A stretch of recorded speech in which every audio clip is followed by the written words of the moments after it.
Well, conference, isn't it great to be here today? And I understand that there are many watching online as well, so we give you a very warm welcome as well. As I look out over this conference room, it makes me immensely proud. Proud to stand before some of Ulster's finest, many of whom have supported our party for decades. It's also great to see many new faces who are now putting their shoulder to the wheel. Many in this great gathering will have had a similar life experience as me. Politics is in your blood. You were born and raised knowing what you were about. You do what you do for the cause, for the union, and for the love of this wee place we call home. In truth, we do it because we want to leave this place on a secure and solid foundation for our children, grandchildren, and future generations. There's lots written about the DUP by people who know very little about us. But this conference is a sign that there is a unity of purpose, a strong, resolute determination to stand up for all our people and deliver a better Northern Ireland for all. This party has never shirked away from the big decisions. Indeed, it was this party that delivered stable government in Northern Ireland for over 10 years. We ensured that Sinn Féin signed up to policing and the rule of law when others thought it was impossible. We know when not to blink. And the message from this conference today to His Majesty's government is that this party is still as steely as ever. It has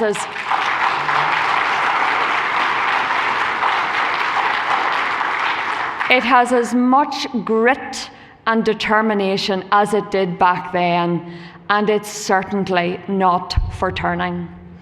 We will hold out until we get what the people and businesses of Northern Ireland deserve.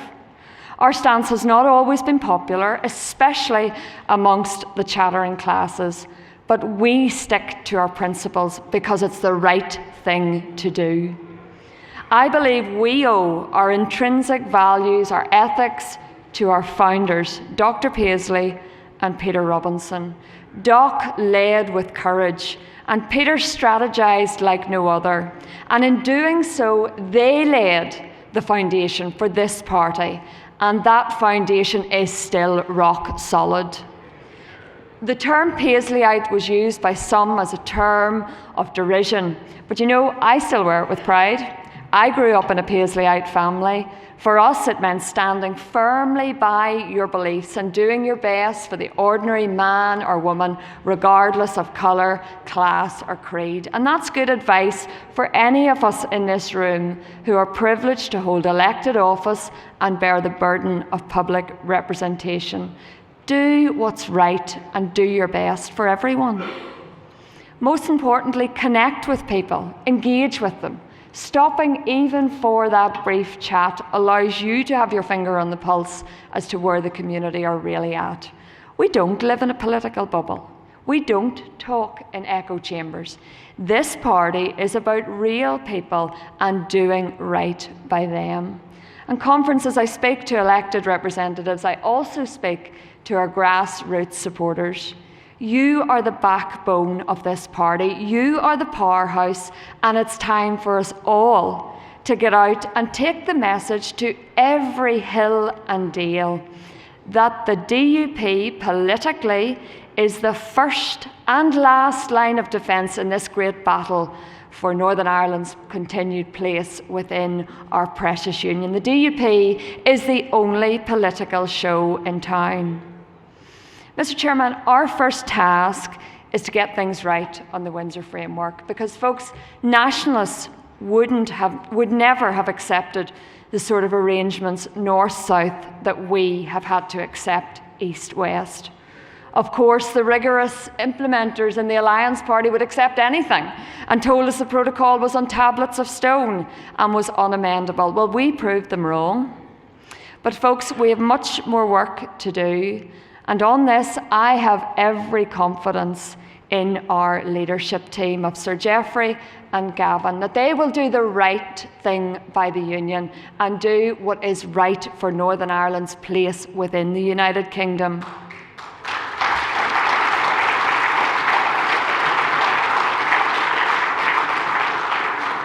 Geoffrey and Gavin, we know the pressure others are trying to put on you, but I know I speak for everyone in this room in saying we are standing with you and you have our full and unwavering support.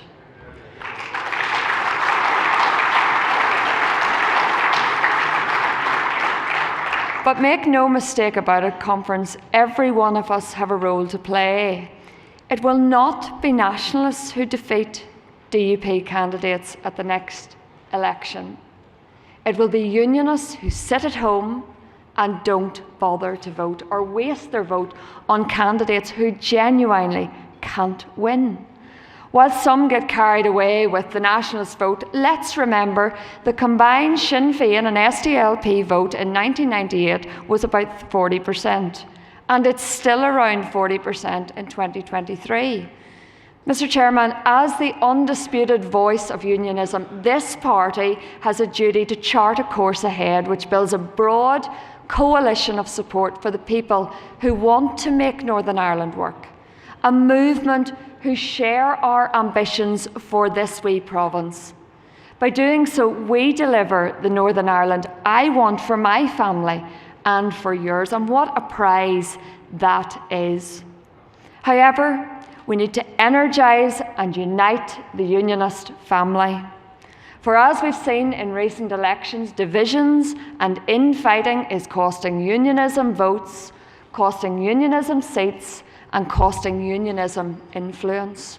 There is nothing more frustrating or demoralising than standing outside a polling station in a supposed unionist loyalist area and seeing drips and drabs of voters entering the polling station.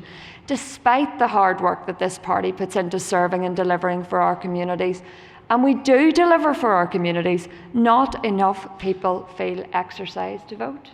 Delegates, we need to ask why this is. And I believe the root of the problem is the ongoing, damaging and destructive divisions within unionism.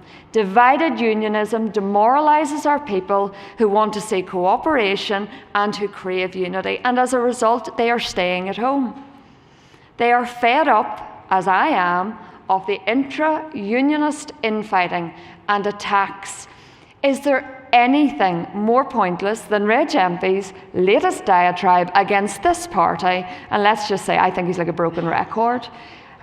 Faced with a constitutional enemy that is coalescing around Sinn Féin, the message from grassroots unionism is clear: work together and get our voters out.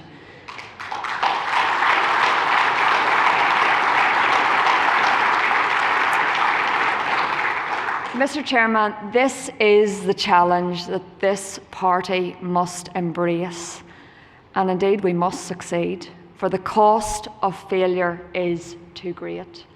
Apathy and divided unionism helped Sinn Féin to become the largest party in Stormont.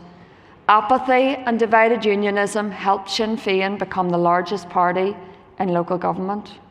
Conference, we simply cannot allow apathy and divided unionism to aid Sinn Féin or their wee helpers in the alliance in the forthcoming Westminster election. It's too important. More absentee Sinn Féin MPs who take the expenses but not their seats, and more Stephen Farries, please no. Friends,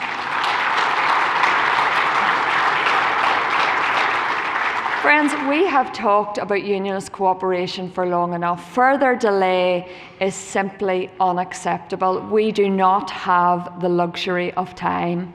My message to other unionist leaders, of whom I have the greatest respect, is clear.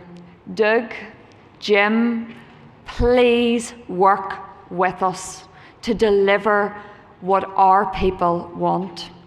The DUP are the party that can, at Westminster, ensure the Shinnerbots are given the reality check they need. The reward will be more seats for unionism, and more influence for unionism, and more for Northern Ireland. The journey will not be easy, but when I look out at the support in this room, I am confident that no matter what opponents throw at us, no matter how hard the Secretary of State tries to bully and cajole us, we will stay the course. We will hold the line. Conference, the time is now to rise up. Northern Ireland is at a crossroad. The decisions taken in the coming days will determine the direction of Northern Ireland for future generations.